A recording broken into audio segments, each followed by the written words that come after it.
guys, you know the drill. Another week, another Tower of God ranking video. Me and the AoA guys are breaking down the Hell Train currently, so Revolution Road and Dallar Show. So today, they're joining me. We're talking about the most overpowered and busted abilities showcased in the Hell Train arc. If you haven't already subbed to AoA, their channel is down below. They make a lot of fun Tower of God content, Attack on Titan content. They do a ton of different shows. They upload like twice a day. It's insane. So definitely go show some support for those guys. But with that said, let's get into it. Take it away, Ian. All right, so coming in at number 6, we have the Metalfish ability used by Angel against people like Harvey, Bomb, and Iwa. The Metalfish are very scary to go up against. This is an incredibly versatile ability in the sense that they are tough as hell to actually destroy or kill.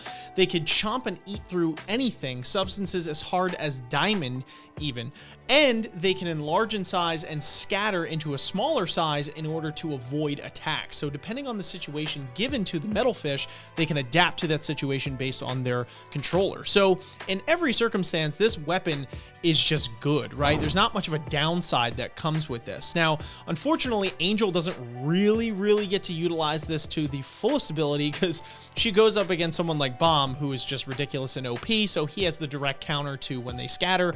And Iwa, again, is kind of an OP character in the confines of just regulars, so she's able to incinerate all of the fish. But anyone else or any standard regular going up against an ability like this is in for a incredibly tough time. And for that reason, it comes in at number 6 on the list. At number 5, we've got the True Flame of the Yan family. Ugh, dude.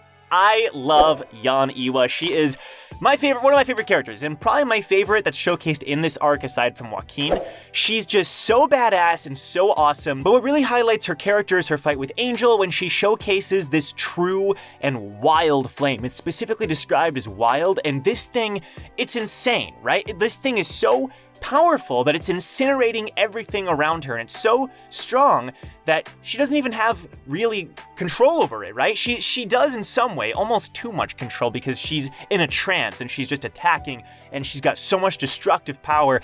I think the true showcase of this ability is the fact that when she uses it, she's so strong that she's floating into the air, and Angel's like, what the frick, you know?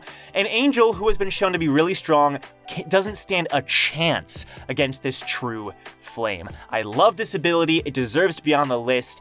It's pretty straightforward, you know? It packs a punch. It's crazy strong, so it didn't make it higher because it doesn't have too much versatility, but it's on the list for a reason. This thing is strong. Alright, and number 4 on our list is the Silence of Rose spell. Now this spell, which we see mainly used by Sachi, is incredibly powerful, but not just because of its offensive capabilities. It also is incredibly versatile. We see Sachi time and time again in this arc alone use it as ways to maneuver the tower, ways to get around, ways to set traps, ways to immobilize people. I mean, this spell kind of, in a way, does a little bit of everything. It's easy to see with someone like Sachi using this ability why we have it at the place that we do on this list. I mean, again, just for the reasons I've stated before, this ability is not only somewhat of an offensive move, but allows you an incredible amount of dexterity and versatility in the tower, which is not something that we see with a lot of moves, right? A lot of these different techniques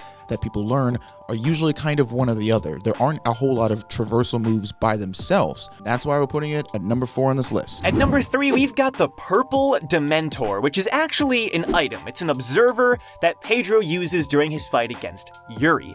This thing looks like a giant monster, but it's really an observer. You know, this shows you that observers can come in all different shapes and sizes. Now, this thing was so strong that when Yuri attacked it, it wouldn't break. You know, it was tanking all of Yuri's attacks, and it was firing these gigantic blasts of Shinsu. The reason it's so high on the list is, A, it's a ranker item, right? Rankers were using it in their battle, but also it has a lot of versatility because aside from even the Shinsu blasts that it was using, it also has poison in one of its fingers. And this poison, it's enough to kill a ranker. You know, it's enough to incapacitate a ranker. Yuri, obviously, who cares? You know, she's busted, okay? But in any other situation, the enemy would have been screwed. You know, Pedro had this gigantic trump card up his sleeve. Now, the other thing about the Purple Dementor is that it's been stated by SIU that Pedro wasn't able to fully unlock its true potential. Now, it's sad because Yuri destroyed it, so we don't really know what that was, but the fact that this wasn't even the Purple Dementor's final form shows you that this thing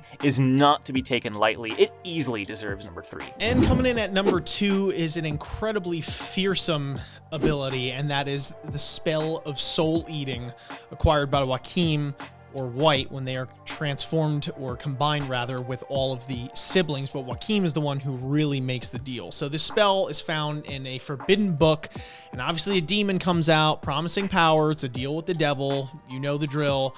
Never goes well unless you're willing to sacrifice a lot or sacrifice others, which is the really messed up part. And Joachim, for this chance at power to defeat his father, takes it really without a second thought here.